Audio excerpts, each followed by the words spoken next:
Веднаш постапувањето на функцијата градоначалник ќе пристапам кон ревитализација на ово прекрасно урбано место кое за жал го изгуби својот сјај во текот на годините. Ќе пристапам кон ревитализација на спортско-рекреативните терени и во соработка со Министерството ќе го вратиме стариот сјај на нашето прекрасно Крушино. Месечни ваучери за користење на вештачка интелигенција. Особено внимание посветуваме на младите кои не се вклучени во образование, вработување или обука. За нив креиравме програма за активно вклучување преку обуки, интерактивни работилници и волонтерски ангажмани.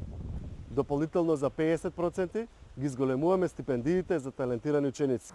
Ќе им помогнеме на граѓаните редовно да ги одржуваат лифтовите и противпожарните системи, а истовремено ќе ги намалиме трошоците во домашниот буџет. Безбедноста на секој човек, секој семејство и секој дом во центар е наш приоритет. Со вакви мерки покажуваме дека општината е вистински партнер на граѓаните. Во НЦБ Лисче ќе се заложам за ревизија на деталниот урбанистички план, кој во сегашната форма не е во согласност со хуманото живење, со бришење на високоградиците кои нарушуваат равнотежата и инфраструктурниот капацитет на населбата. Ќе спроведеме целосна реконструкција на објектот Пчелка 1, градинка Буамара, како и хортикултурно уредување на неискористените простори.